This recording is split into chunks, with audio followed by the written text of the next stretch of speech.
Ya, Ibu pertemuan ke-13. 13 ya, sebentar ini kok nggak mau ya. Dan tempat yang berikutnya pertama ini sebenarnya sebagai evaluasi pasti belajar mungkin itu lebih nol ini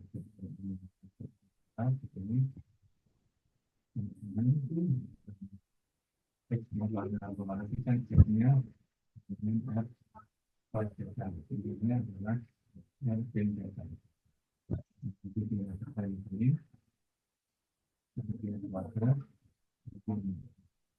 masalah dan kita mengenal dan Nah, ini nggak sekali jadi kita jadi langsung bagian dari pertanian.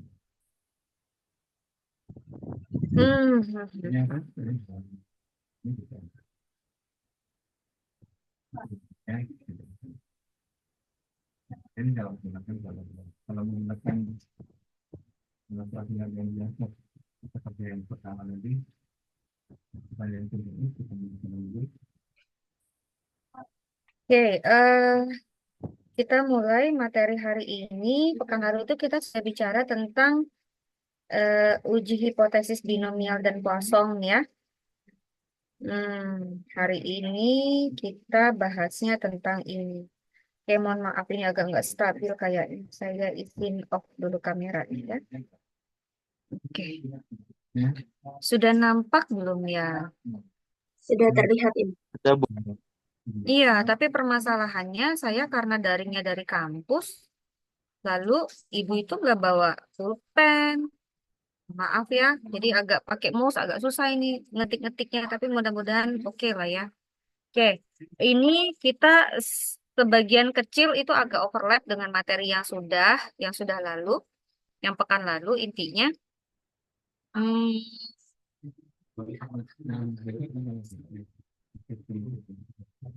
ini kok lemot ya? Nggak mau nih. Pen, pen, pen, pen, pen, pen ya nggak mau muncul. Apa sih? Aduh, kenapa dia bertingkah guys? Dia tak mau diklik. Oke. Oke, ini metode evaluasi terhadap satu uji. Kan kemarin kita di pertemuan terakhir sudah membahas bahwa sesungguhnya hipotesis itu kan membagi wilayah menjadi dua ya, wilayah penolakan dan wilayah penerimaan. Nah, lalu kita sudah ketemu dengan yang namanya type 1 error ya, sudah dibahas ya kemarin ya, sama type 2 error, sudah ya. Peluang tolak H0 apabila H0 benar itu disebut sebagai salah jenis satu atau yang kita sebut sebagai alfa. Lalu kemudian salah jenis 2 ini biasanya kita sebut dengan beta. Salah jenis 2 adalah peluang terima H0 padahal sesungguhnya H1-nya benar. Nah, kemudian kita juga sudah punya fungsi kuasa ya. Pekan lalu kita sudah bahas tentang fungsi kuasa kan. Nah, kemudian, nah ini dia fungsi kuasanya kita sudah bahas. Lalu mm, ini juga sudah kita bahas. Tetapi ada bagian yang belum kita bahas ya materinya. Nah, kemudian kita masuk ke sebetulnya belum yang sini. Ini kok langsung ke sini. Oh, sebentar.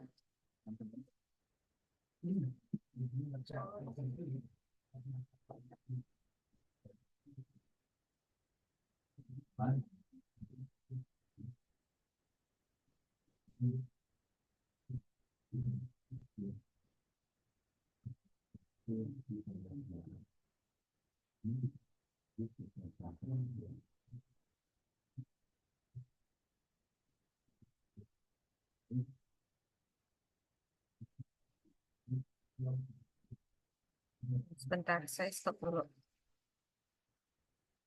Lemot ya? Apa yang terjadi? Ah, ini.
Kayaknya laptop ibu trouble deh. Duh,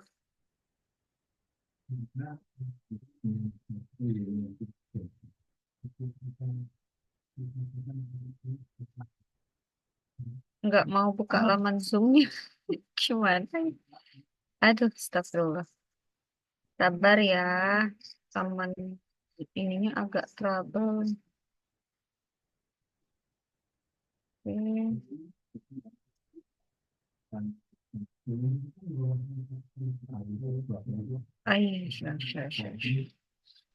Jadi semalam itu ngecas laptopnya lupa cabut.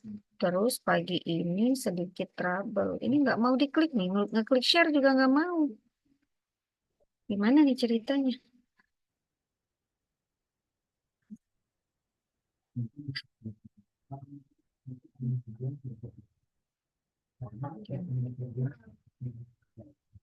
Oke kah hadir? Lewat ya? Bisa? Terlihat Ibu, kelihatan. Lihat Oke. Bu, Oke. Jadi kita kan sudah membahas ini. Oke, kita sudah membahas ini ilustrasi yang pertama, tapi kan khusus untuk distribusinya binomial ya, uji hipotesis binomial, ada uji A, ada uji B, terus mana yang lebih bagus, uji A yang lebih sensitif apabila untuk menghitung apa, untuk memperkecil salah jenis satu dan seterusnya gitu ya. Nah, sekarang eh,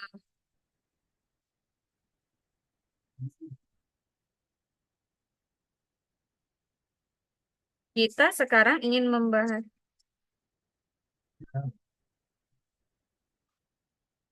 kita membahas tentang kalau dia bentuknya distribusinya bukan binom.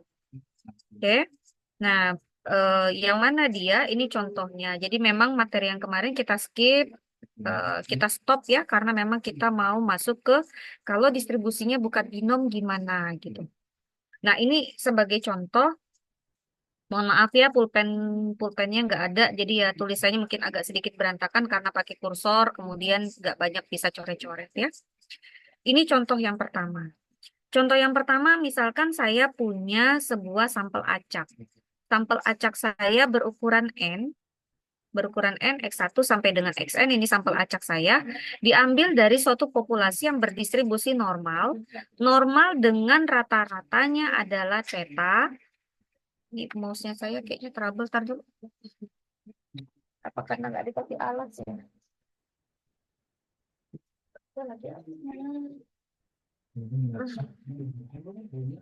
Oke, tambah nggak mau dia. Gimana nih ceritanya? Malah sih. Hau, hau, hau, hau. Alas mouse-nya ketinggalan, guys. Oke. Jadi di sini misalkan bahwa variabel yang tidak, eh, parameter yang tidak diketahuinya katakanlah theta, kemudian dengan syarat bahwa ragam dari populasinya diketahui. Nih ya, ragam dari populasinya diketahui. Oke. Nah, karena ragam dari populasinya diketahui, lalu selanjutnya kita punya hipotesis. Nah, hipotesis ini hati-hati.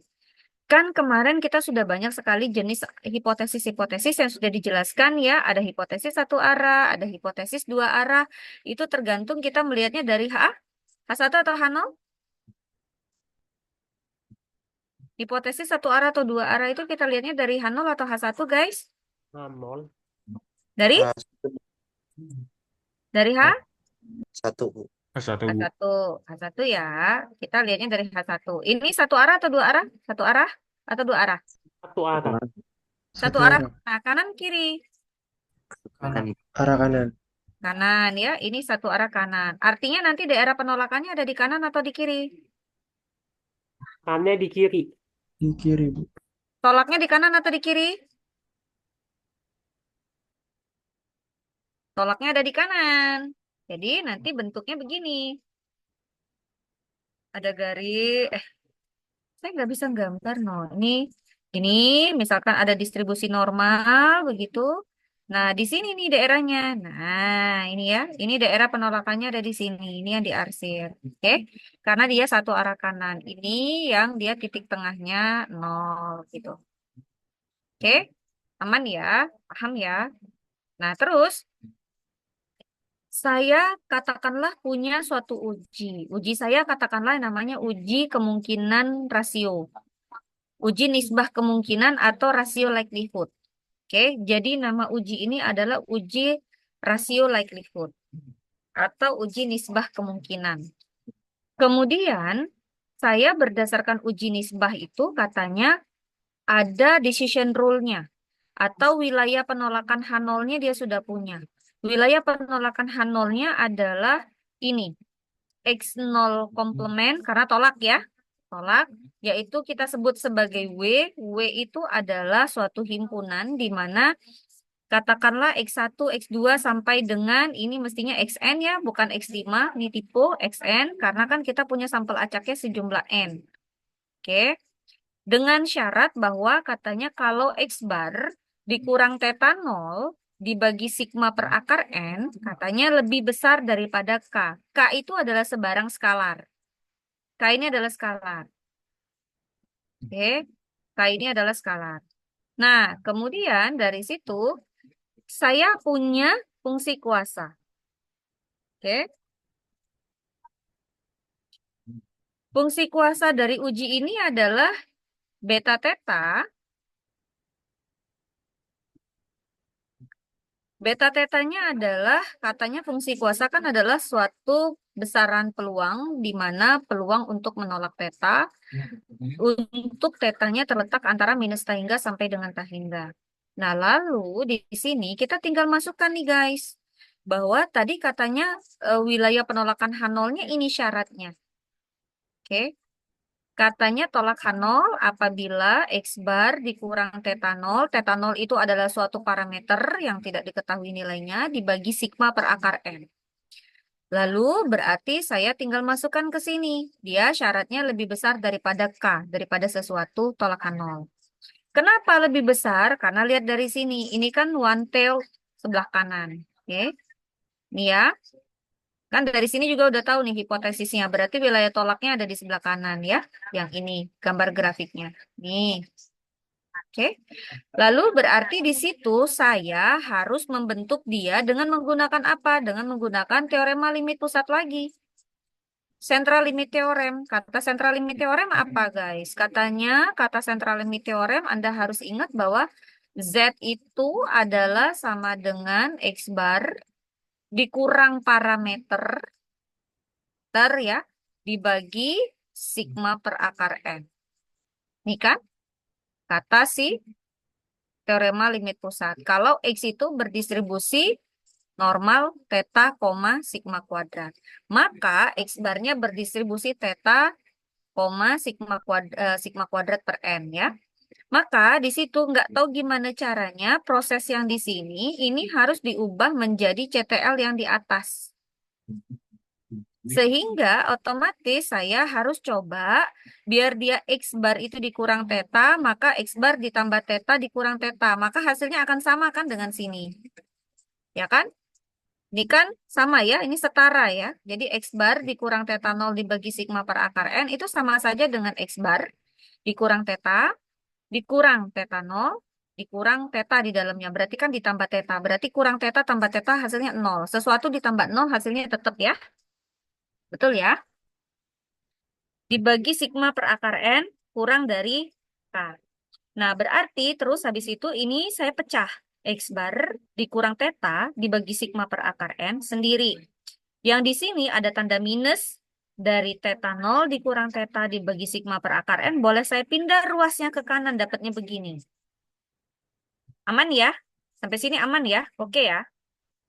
Oke. Lalu berarti ini adalah Z kan? Adalah Z. Nih, yang atas.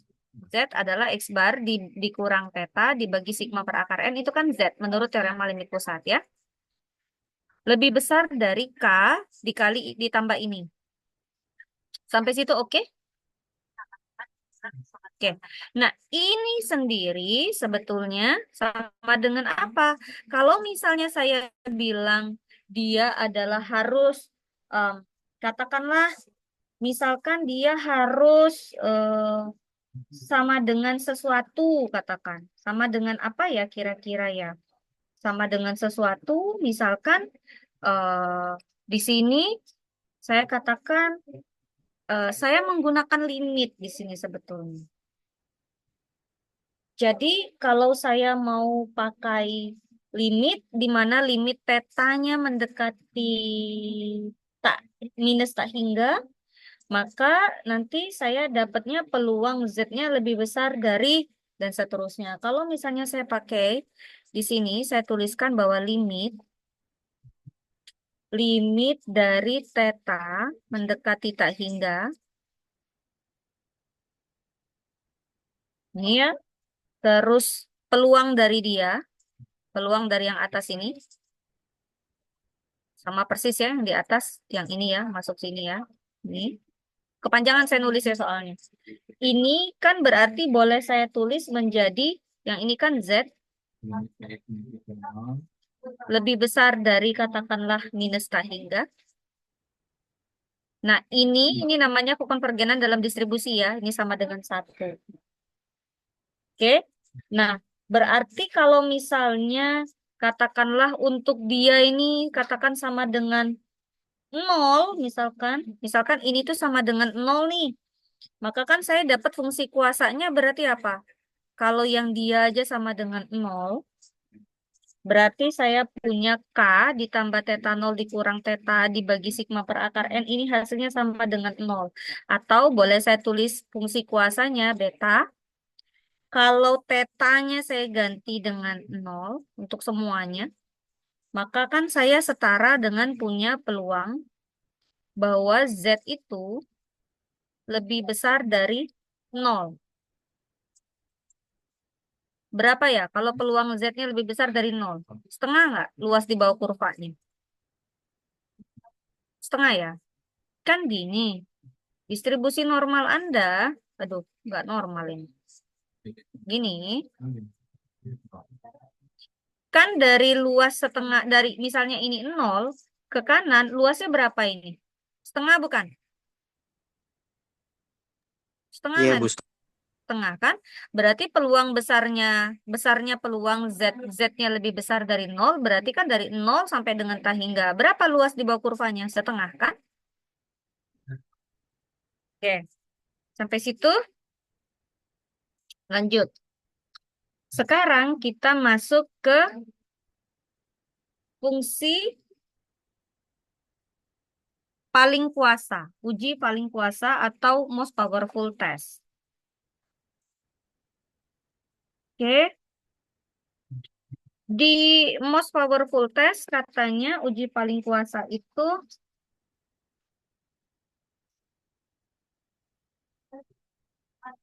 Ada punya kalau di satu parameter kan malah ini Uji paling kuasa ini katanya adalah suatu uji. Definisinya adalah misalkan saya punya hipotesis. Hipotesisnya saya adalah ini. Theta anggota ruang parameter omega 0 versus H1-nya adalah theta anggota atau elemen dari ruang parameter omega 0 komplement. Oke. Nah, lalu misalkan saya punya katakanlah A. A itu adalah himpunan dari semua uji yang bertaraf alfa bagi hipotesis di atas. Jadi semua uji, ada banyak uji ya. Ada banyak uji, uji 1, uji 2, uji 3. Kayak kemarin tuh kan ada uji A, ada uji B gitu ya. Saya punya banyak nih himpunan semua uji-uji. Semua tarafnya alfa untuk menguji hipotesis ini. Nah, uji-uji tersebut saya masukkan ke dalam himpunan, saya beri nama A.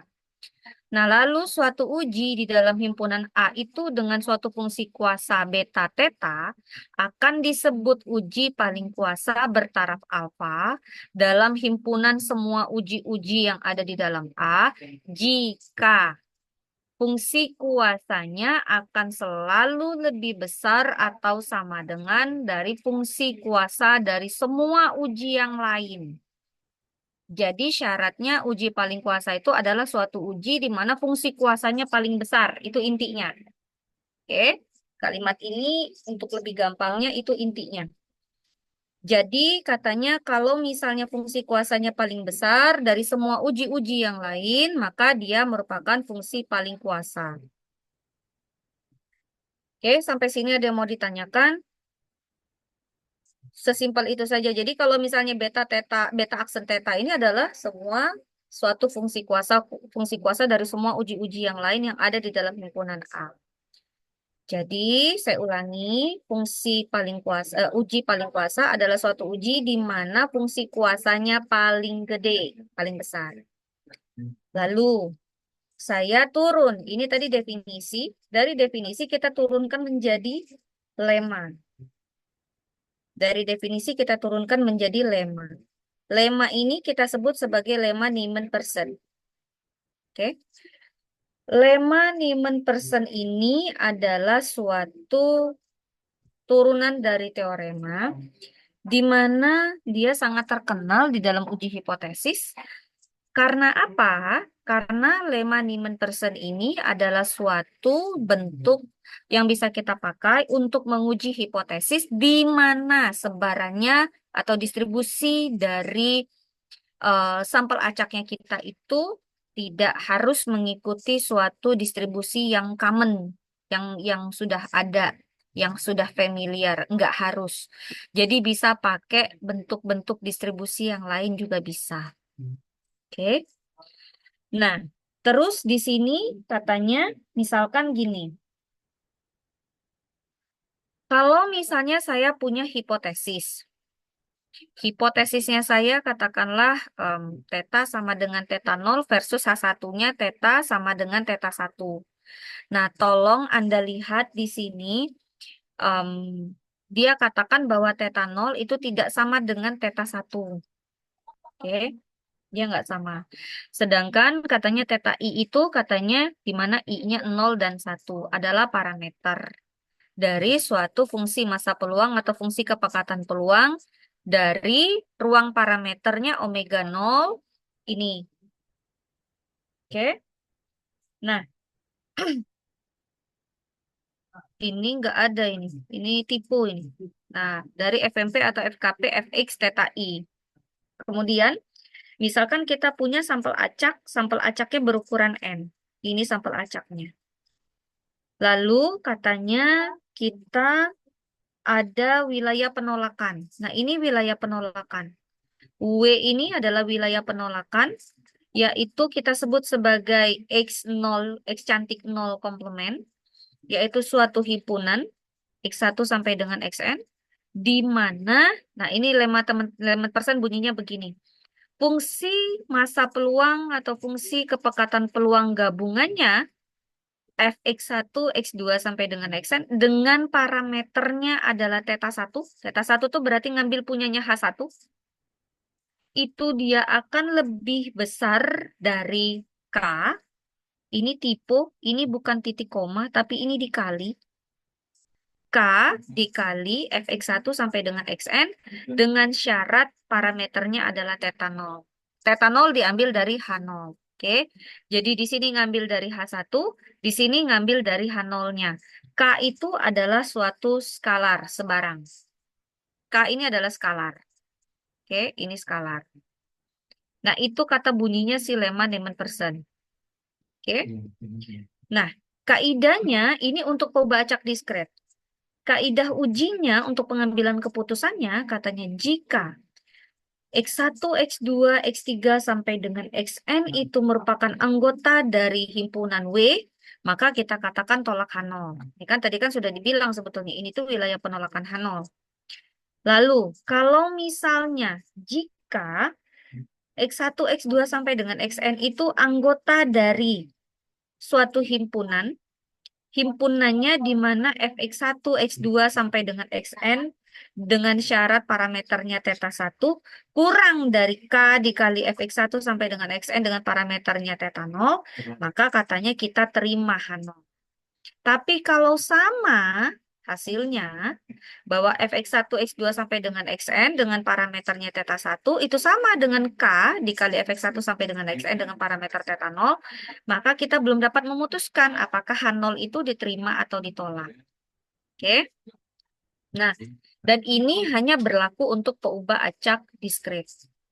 Itu hanya berlaku untuk peubah acak diskret. Kalau kontinu kan kita nggak ini ya, nggak detail sampai ke integernya ya, karena dia bentuknya integer. Nah, kemudian kita ini recall dulu statistik cukup. Mudah-mudahan Anda masih ingat kalau misalnya X memiliki FKP Fx dengan parameternya adalah theta. Kemudian katakanlah kita punya sampel acak X1 sampai dengan Xn. Lalu di sini saya punya statistik cukupnya, katakanlah T. T itu adalah fungsi dari X1 sampai dengan Xn. Kemudian T bintang ini kita sebut juga sebagai WT adalah juga statistik cukup bagi T, asalkan W itu merupakan fungsi satu ke satu pada himpunan T. Nah, kita tuh nggak ngerti maksudnya teorema Lehmann-Neman-Person ini yang kayak gimana. Kita ambil contoh dulu.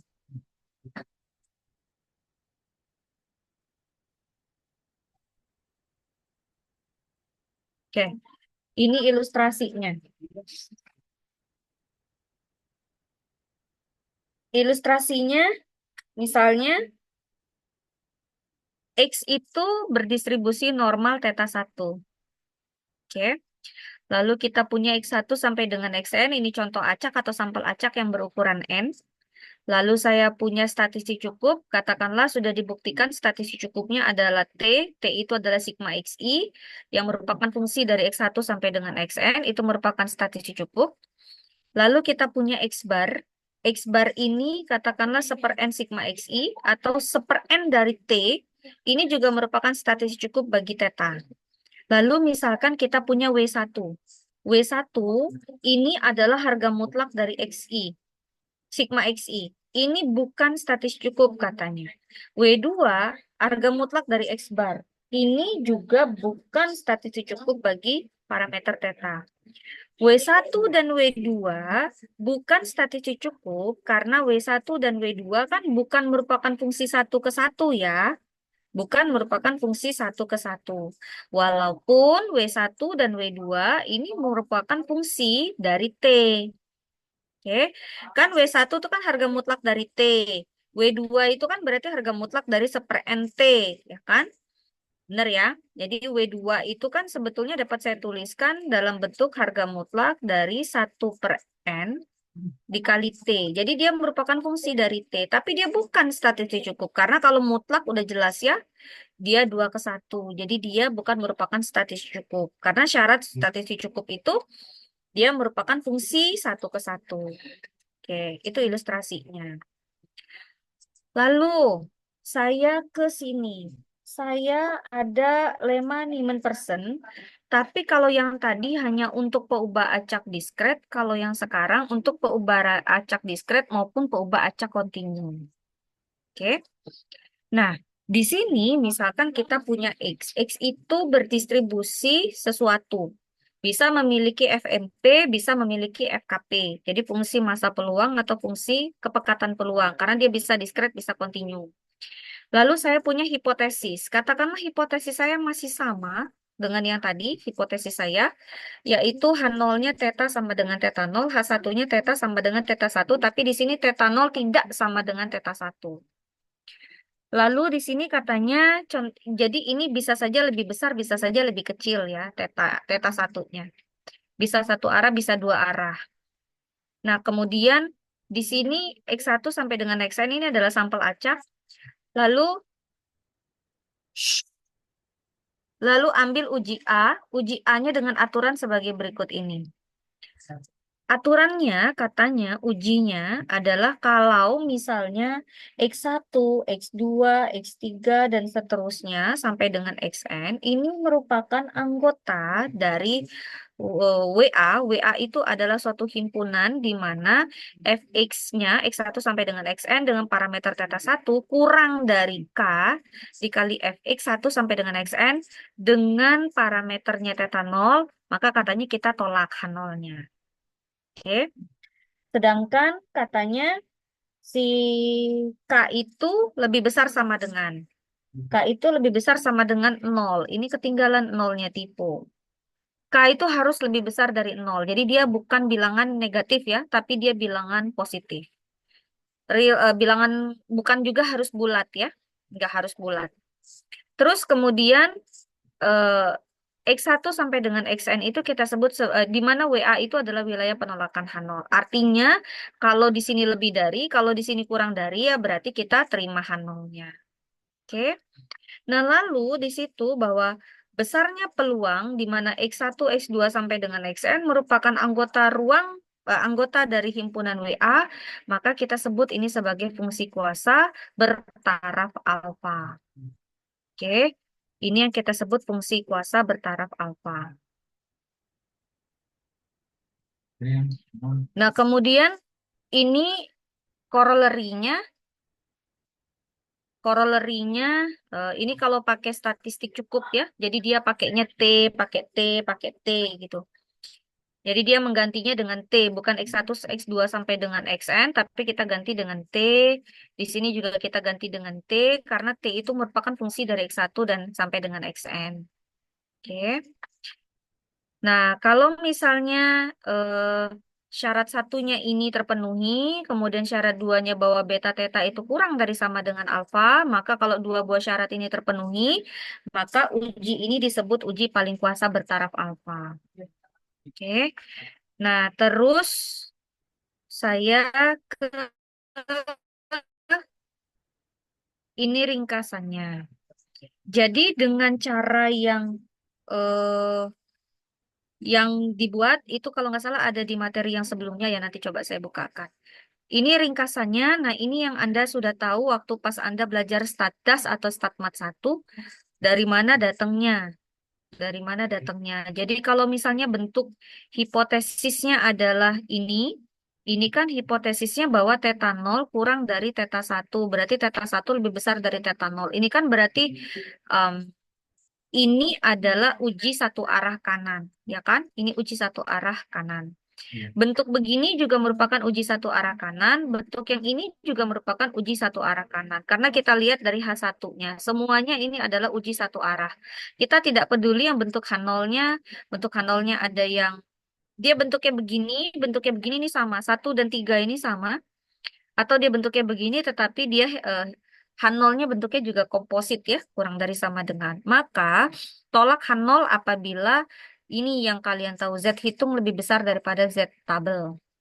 Lalu ini katanya theta satunya lebih kecil daripada theta 0, maka ini satu arah kiri. Atau boleh dibentuk dalam bentuk begini nulisnya, atau dalam bentuk begini. Maka ini ketiga-tiga ini adalah bentuk hipotesis untuk satu arah kiri. Kalau satu arah kiri, maka daerah penolakannya adalah bahwa dia Z hitungnya lebih kecil dari min Z alfa. Lalu kalau misalnya dia begini bentuknya, kurang dari tidak sama dengan, maka tentu saja daerah penolakannya ada dua. Jadi Z hitung lebih besar daripada Z tabel atau Z hitung kurang dari min Z alfa per 2. Jadi Z-nya dibagi 2, Z alfa per 2. Ini mestinya um, ada per 2-nya di sini. Nah, ini mestinya ada per 2-nya karena dia eh, membagi dua, alfanya dibagi dua, tailed ya, buntutnya kiri dan kanan. Nah, kemudian ini kasusnya misalkan, ada nggak ya contoh realnya ya? Oh, ini misalnya kasus di mana sama persis seperti yang tadi, hanya bedanya bahwa ragamnya tidak diketahui. Anda kan sudah belajar ya waktu di Statdas, ragam tidak diketahui, berarti nanti kita punya sampel acaknya X1 sampai dengan Xn. Kemudian kita punya statistik cukupnya T1, katakanlah. Kemudian kita punya statistik cukup T2, yaitu untuk statistik cukupnya ragam. Kemudian kita tahu bahwa ragamnya tidak diketahui, maka nanti statistik cukup kita nanti berdimensi 2. T1, T2 ini adalah statistik cukup berdimensi 2. Nah, karena dia tidak diketahui ragam dari populasinya, maka tentu saja nanti distribusi T itu adalah suatu distribusi yang mendekati atau menyerupai distribusi normal, tetapi dia menjadi lebih landai. Ini kalau normal yang hitam, kalau T-student itu yang biru, jadi dia agak lebih landai. Sama seperti tadi, jadi kalau misalnya saya punya hipotesis, hipotesis saya H1-nya itu sebelah kanan, atau kita sebut sebagai satu arah kanan, one tail, maka kita akan tolak H0-nya apabila T hitungnya lebih besar daripada T alfa dengan derajat bebas N-1. Kalau dia satu arah kiri itu yang nomor 4 ya, 4, 5, 6, maka kita katakan tolak H0 apabila T hitungnya lebih kecil. Ini tipe lagi, ini lebih kecil dari min T alfa dengan derajat bebas N-1. Lalu kemudian kalau dia dua arah, hipotesisnya, maka tentu saja saya punya dua di sini. Ini ketinggalan, ini harusnya T-nya adalah T alfa per 2. Ini ketinggalan, harusnya gabungan T hitung lebih besar dari T alfa, ini harusnya positif. Eh, atau harga mutlak saja. Nah, ini harga mutlak T hitung lebih besar daripada T alfa per 2 dengan derajat bebas N-1. Oke. Itu yang Anda pelajari. Nah, itu Anda pelajari rumusnya, tapi datangnya dari mana? Kita tunjukkan di sini. Ini dia. Sampai sini dulu ada yang mau ditanyakan nggak?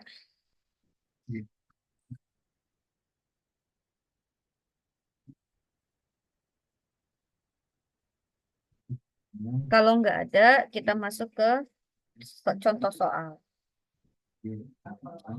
Contoh soalnya, misalkan X itu berdistribusi normal theta sigma kuadrat di mana ragamnya diketahui. Ingat ya, ragamnya diketahui. Berarti kita pakai statistik ujinya nanti Z.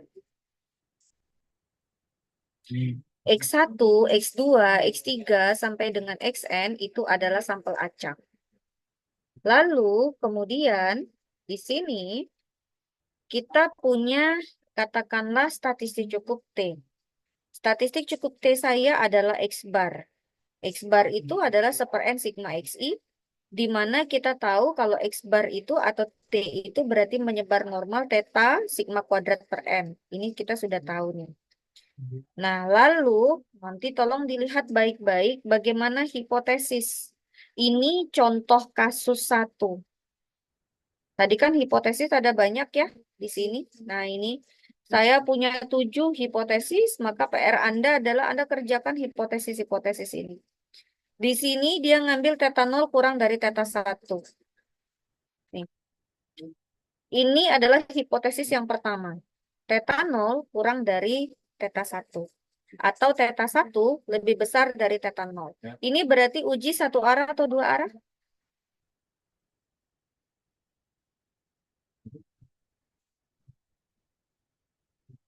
Satu arah atau dua arah ini? Kanan, Bu.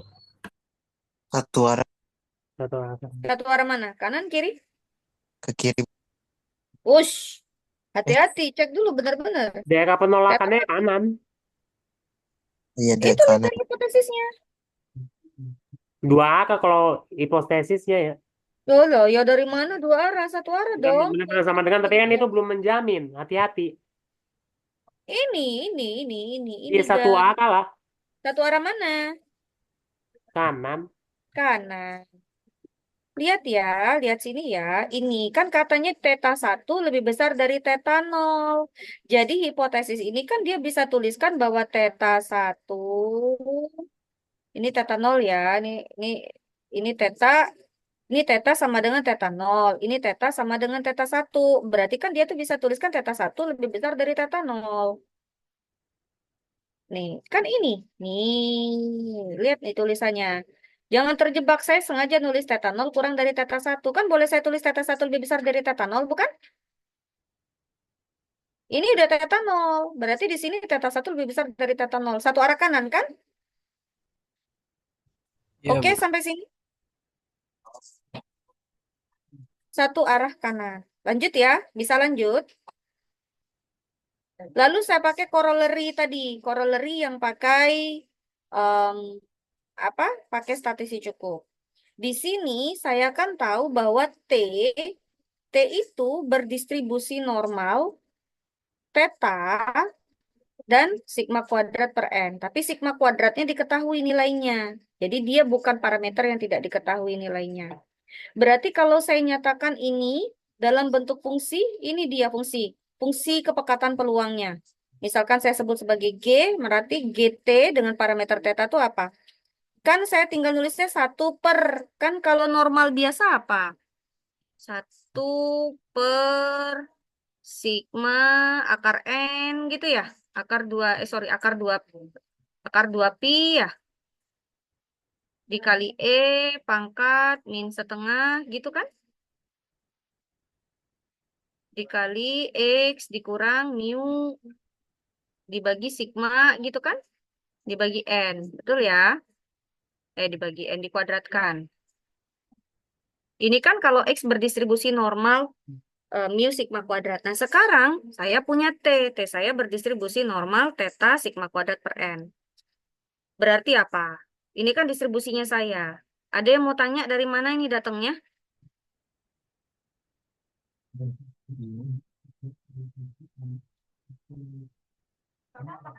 Tinggal masuk-masukin ke sini. Tapi diganti. Tetanya tetap theta. Ragamnya berubah menjadi theta kuadrat per N. Jadi kan harusnya 1 per sigma. Sigmanya berubah menjadi sigma kuadrat per sigma per N, begitu ya. Berarti sigma per akar N-nya pindah ke atas berarti dikali akar 2 pi. Dikali eksponen min setengah buka kurung T dikurang mu, kan T dia ya bukan X. Dibagi sigma per akar N. Dikuadratin. Nah, karena per akar N-nya dikuadratin, jadinya sisanya N naik ke atas dia N-nya ke sini. Aman ya? Adakah yang mau tanya ini datangnya dari mana? Oke? Aman nggak? Aman, Bu. Oke. Nah, lalu berarti kalau saya bentuk lagi dia akan disederhanakan, maka saya dapat ini.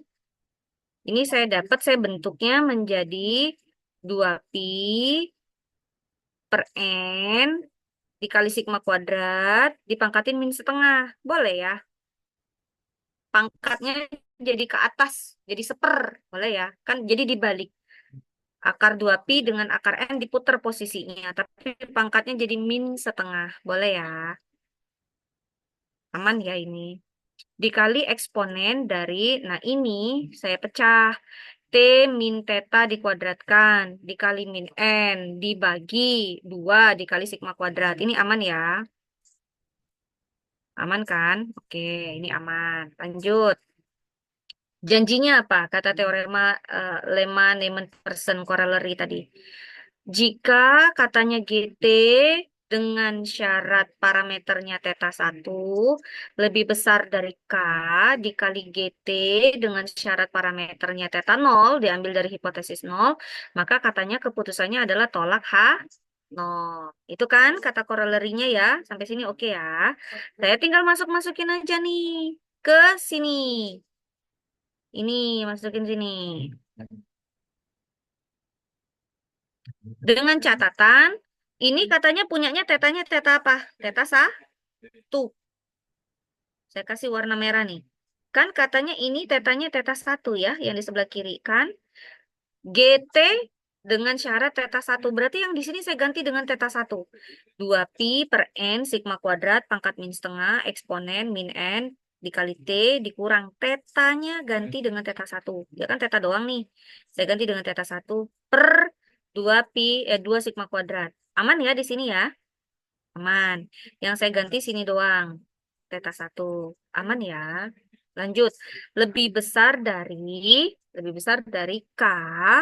K-nya ini dikali fungsi ini, tapi katanya untuk apa? Tetanya adalah syaratnya teta 0. Ambil dari hipotesis 0. Jadi 2pi per N sigma kuadrat pangkat min setengah dikali eksponen min N dikali T min teta 0 dikuadratkan. Ini teta 0-nya nih. Sampai situ oke? Aman? Aman ya? Aman. Nah, jika dan hanya jika ini berlaku berarti banyak yang dicoret-coret dong. Ini boleh saya coret. Ini boleh saya coret. Boleh? Boleh ya? Terus eksponen, biar hilang eksponennya diapain? Dilenkan. Boleh ya, dilenkan ya. Kiri kanan lenkan. Jadi ini dilenkan maka eksponennya hilang. Ini dilenkan eksponennya hilang. Ini K-nya dilenkan makanya ada len K. Sampai situ oke? Oke nggak nih? Tapi ada yang Oke. kurang nih. Harusnya ini ada tanda plus ya. Kan dia perkalian lennya. Len K dikali eksponen ini. Berarti len K ditambah dia. Harusnya. Oke? Ini tipu ya. Plus len K. Oke? Oke, lanjut. Nah, lalu di situ saya punya, saya pecah nih. Tadi. Ini kuadrat-kuadratnya saya pecah. Kuadrat-kuadratnya saya pecah berarti nanti N dikali T kuadrat dikurang 2T teta 1 ditambah teta 1 dikuadratkan gitu ya. Saya bongkar ininya. Bongkar tanda kuadratnya. Maka saya dapatnya gini. Tapi dengan catatan kan ini kan sama-sama ada 2 sigma kuadrat di bawah. Di sini 2 sigma kuadrat. Di sini berarti saya kali len K dikali 2 sigma kuadrat ya. Nah, gini. Kan nanti kiri kanan dapatnya begini. Oke ya, aman ya. Nah, lalu setelah itu saya dapat nih.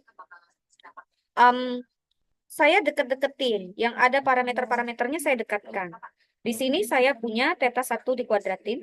Di sini saya punya teta 0 dikuadratin. Boleh dong, berarti teta 0 ini saya pindah tempat ke kiri. Ke sini. Berarti min dari teta 0 dikuadratkan. Boleh ya. Terus ini min 2 sigma kuadrat per N dikali len K. Ini pindah ke kiri juga jadi plus. Aman ya ini ya. Berarti yang tersisa adalah saya punya ini kan ada T kuadrat. Ini ada T kuadrat bisa hilang dong. Hapus habis. Oke ya. Berarti 2 teta 1 ini kan tandanya minus pindah ke kanan jadi plus ya. Terus yang di kiri ini ada minus. Berarti benar ya minus ya. Bentuknya begini kali T. Oke ya. Oke. Nah terus dengan syarat. Tadi hipotesis kita apa guys? Hipotesis kita adalah bahwa teta 1 lebih besar dari teta 0. Teta 1 lebih besar dari teta 0. Berarti kalau begitu, saya punya syarat di sini bahwa theta 1 saya itu lebih besar dari theta 0. Dampaknya apa? Ini nilainya berarti, ini berarti nilainya positif atau negatif nih?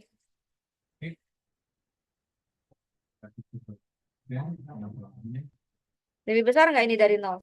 Kalau theta 1 lebih besar dari theta 0. Kalau dikurangin hasilnya positif. Kalau dikali 2 tetap positif. Berarti ini positif hasilnya. Betul? Betul ya? Itu constraint itu. Nggak boleh salah. Karena kalau hipotesisnya berubah, saya ubah, maka salah. Nggak berlaku ini. Lanjut. Nah, terus dari sini saya dapatnya apa, guys? Saya dapatnya kiri kanan, saya bagi dengan 2 dikali theta 1 dikurang theta 0. Jadi ini saya bagi. Kiri dan kanan ruasnya saya bagi semua. Karena pembaginya bilangan positif, maka karena pembaginya bilangan positif ya, maka tanda pertidaksamaannya tetap ya. Tanda pertidaksamaannya tetap karena dibagi dengan bilangan positif. Betul? Ini kan tandanya kurang dari nih. Oke.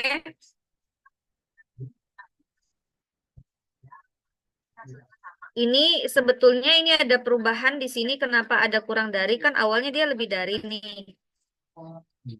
Ini kan dia lebih dari ya. Ini kan lebih dari. Nah, terus karena dia lebih dari, di sini tuh kita tuh membagi dia dengan min, min berapa? Min N per 2 sigma kuadrat. Oke, ini.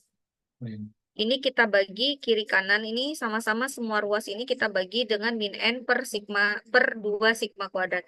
Karena dibagi dengan bilangan negatif, tanda persamaannya kan tadi awalnya lebih dari ya.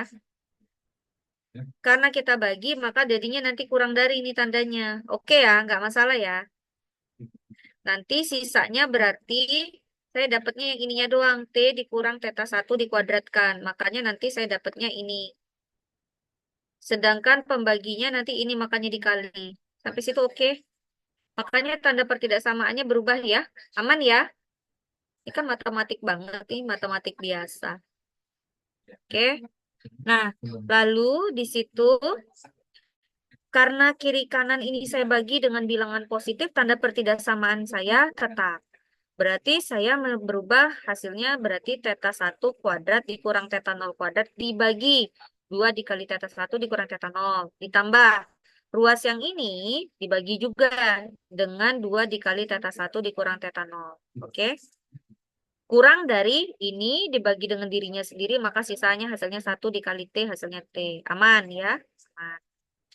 Lalu berarti boleh dong saya tulis T lebih dari, kan gitu. Saya baca dari kanan ke kiri boleh kan?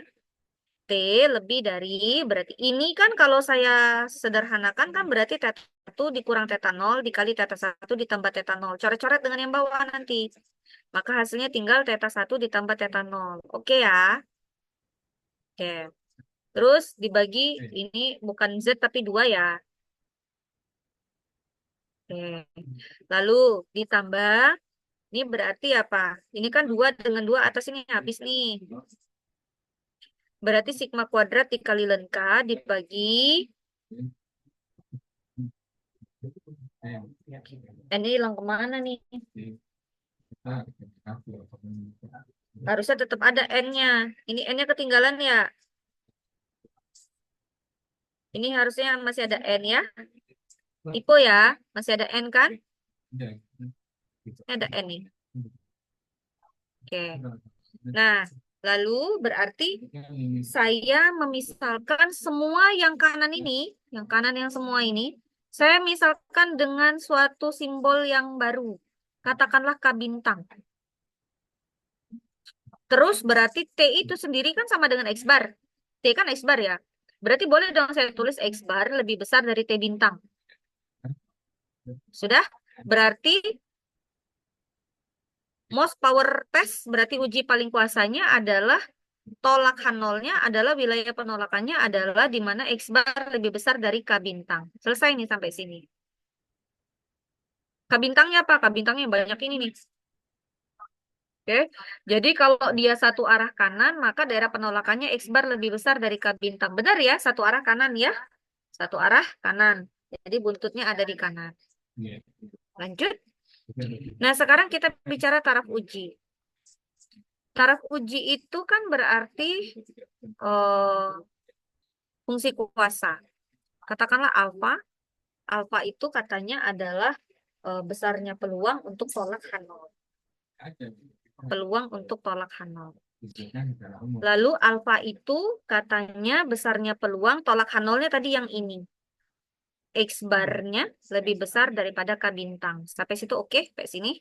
Tinggal kita masukin aja tolak H0-nya, kita sudah tahu dari ujinya tadi adalah X bar lebih besar dari K bintang.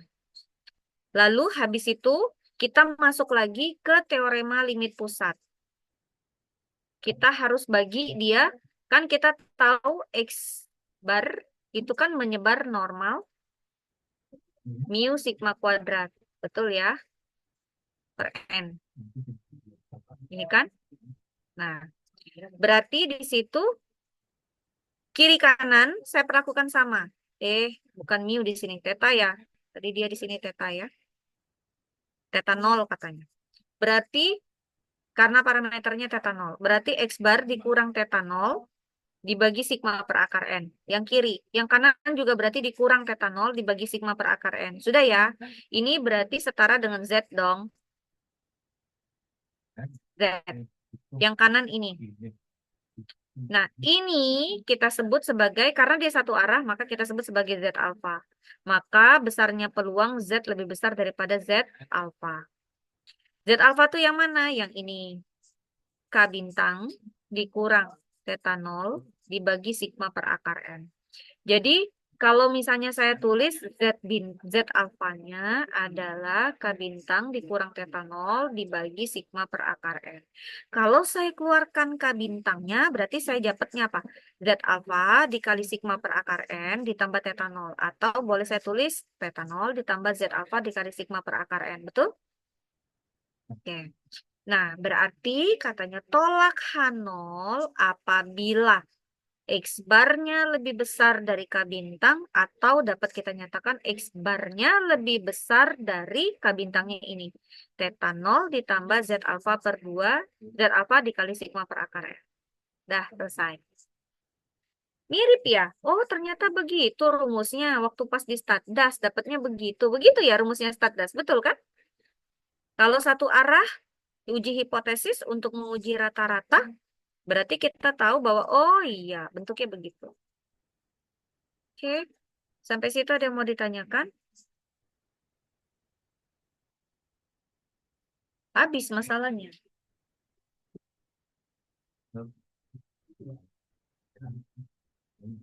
Silakan kalau ada yang mau tanya. Kita coba lihat yang lain.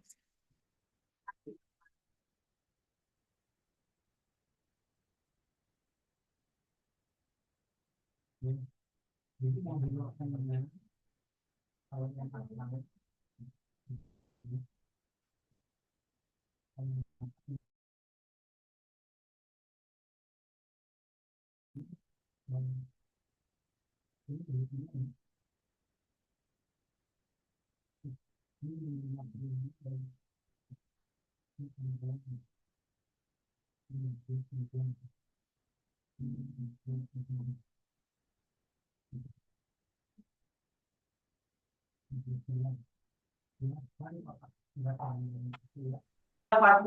Oke, sekarang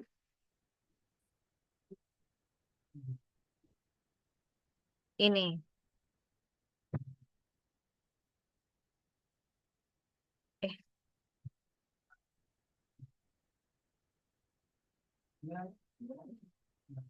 Nah, tadi yang Ibu kerjakan adalah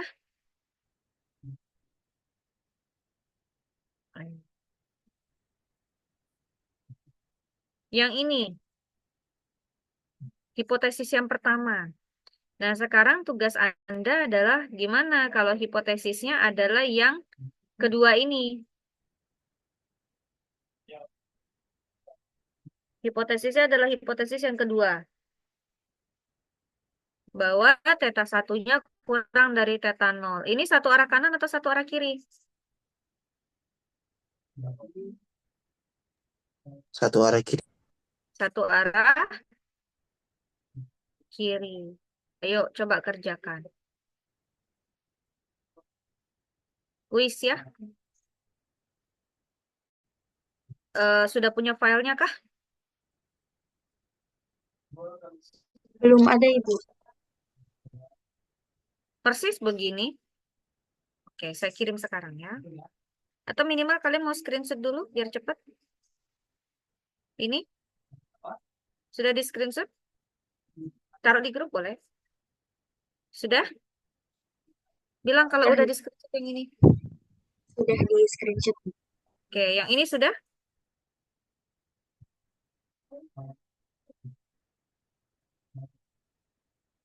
Oke. Awas ada yang tipu-tipu ya tadi ya. Aman? Sudah juga Ibu. Oke.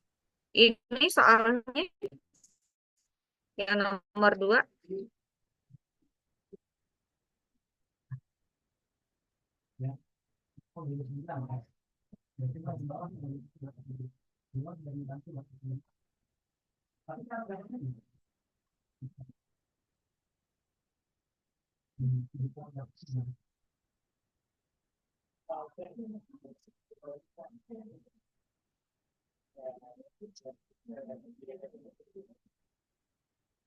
Sudah?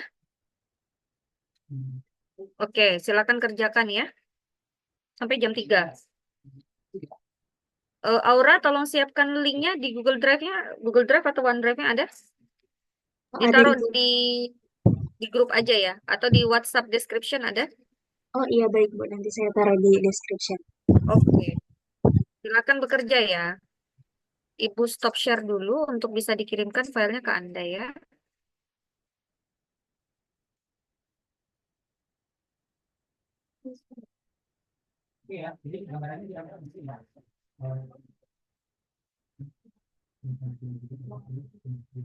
Nama WhatsApp grupnya tadi.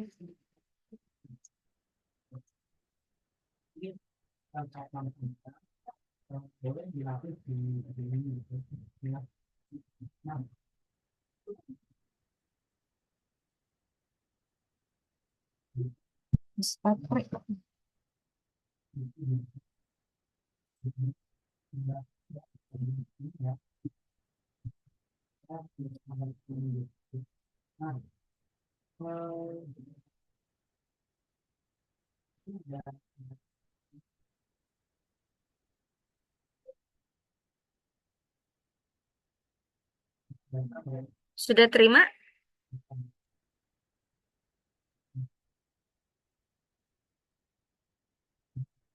Sudah masuk Ibu, terima kasih.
Ibu maaf, untuk file Ya. yang dikirimkan sama yang tadi di share screen berbeda Ibu.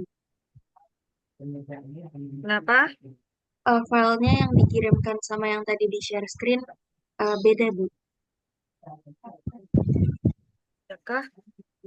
Yang dikirimkan tentang sebaran limit. Oh iya, mana sih pertemuan berapa sih itu? Nah, sekarang 13 Ibu. Ini nama filenya apa tadi? Kelompok 12 metode evaluasi uji. Kelompok 12 metode evaluasi uji. Ntar dulu, di mana tadi?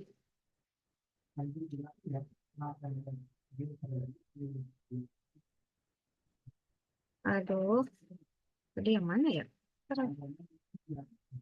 Tadi yang PDF ya?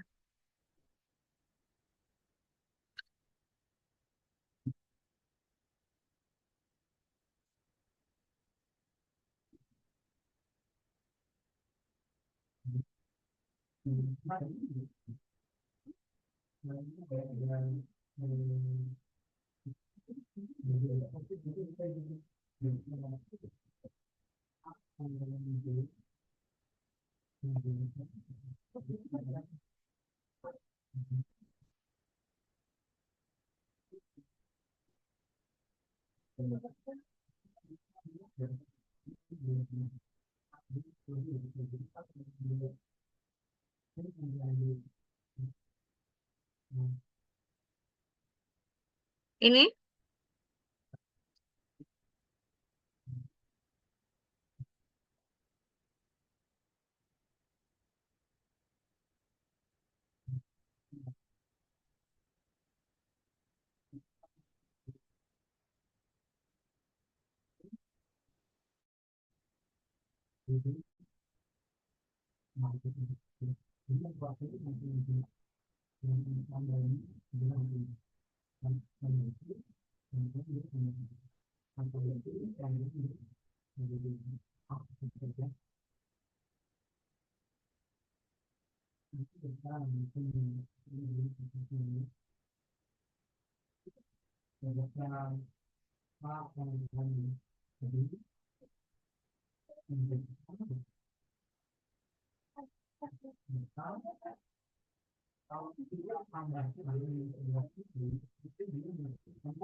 Iya, Bu, betul. Kalian.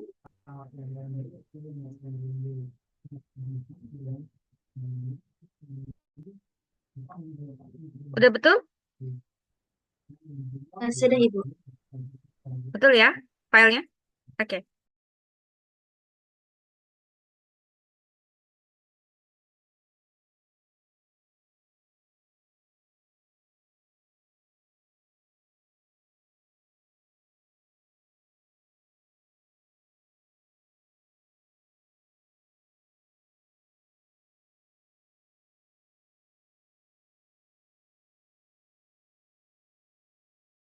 Ibu, maaf, yang tadi dengan coretan itu, apakah boleh dikirimkan juga, Bu?